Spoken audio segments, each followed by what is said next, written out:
that every time I turn the camera on, I'm forced to burp.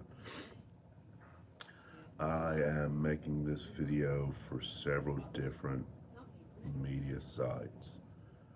Um, so I may not pull my dick out. Probably will not. So we'll go full safe for work on this. Except for the cursing, I will curse.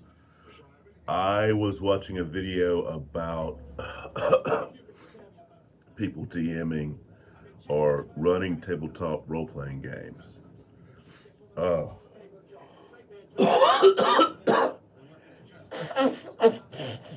and for me personally, this feels like a larger issue with humans that maybe needs to be addressed. So, in the game, how it's set up, let's just make up numbers so it makes it easy.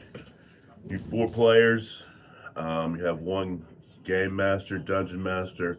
The 4 players are responsible for knowing about their characters, making up their backstories, knowing all their stuff on their sheets, being ready to play, and when they're there playing, being one of the players. You're playing a game with multiple people. They're supposed to be your friends or at least decent people, so you shouldn't treat them like shit. Um, but you're there for a reason just to spend time together and have fun. Now, those 4 people have work to do in the game and playing the game. Most of the gameplay is their responsibility. They have to tell what they want to do when. So they've got a lot of work in the game. Before the game, your game master has all the work of setting up uh, all the environments, all the possibilities. The idea is that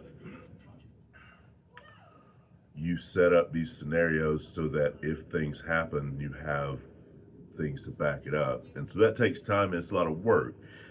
And so those 4 people probably don't do as much work as the one DM. The problem happens is when this one DM thinks because of that work, these 4 people owe him. It has to be a mutual, it has to be a willing, it has to be a game for y'all to play together. It's not a question of I'm the king. I'm the... Yeah. So all these players are the same value, no matter how much work you put into it, and you should put the right amount. No matter how much you do, though, no one player or DM should run the whole game or own it in a way that makes it just theirs, that they can take it away from everyone else.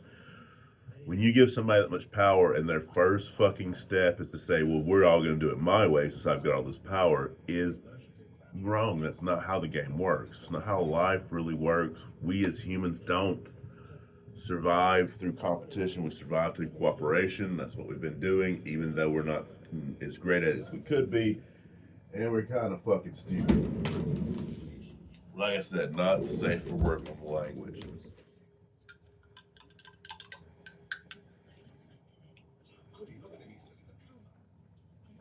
So presenting Dungeons and Dragons, specifically 2014 edition, 5th edition, I I think you can set up these games so that it's fun for everybody. I have many times the DM enjoyed myself more than anything when people came up with something new and creative that I didn't expect, because as a person personally, I really like new stuff. I don't like trite stuff. I don't like seeing the same shit over and over again.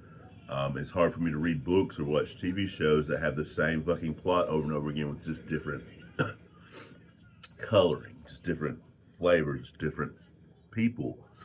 We have this idea of a hero's journey, we have this and that, and we can build on that because we've had humans around writing stuff down for about 10,000 years. Uh, so when I try to run a D&D game, I want people there that want to play. I want people there that want to have characters that are richly made. I want people to have I want to have people there that maybe don't, that want to maybe learn. Having the game set up for both very creative and non-creative people, it's I think there's space there in it. I think it's written into the game because they have so many options for people who are planning games who are not good at like thinking up things. Um, You can roll on most tables in the books and figure out what this. I'm 90% sure, and I haven't read all the material. It's been out for 12 years, and I haven't sat down and read it all because it doesn't really work like that. It's more of a reference system. But most of the stuff I've referenced, when I think about most of the stuff I've referenced, I've rarely found myself being wrong about what I remember. So in these books, so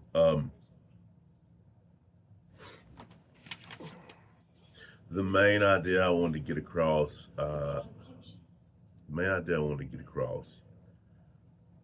was that the problem with these games is not as much the games as it is the problem of power. One of the big themes in a lot of Terry Pratchett books was how wizards know not to use magic. Like having the ability to use magic and not using it is what makes you a wizard in that series or in Terry Pratchett's worlds. So, as a human, I think he and I both could see that having the power to make everything do what you want just means you're going to end up with the shit you thought you wanted. And you're never going to have any more creativity. It's always going to be narrowly focused. And you'll have power and you need to use it sometimes, but that's the crux. That's the hard part of life and games is choosing when to use that power. So you could stick that into your games, you can stick it into your life because you're going to need to figure it out. I don't see why we can't use games to figure things out like we used to use plays and other stories. Folk tales are meant to teach you a lesson.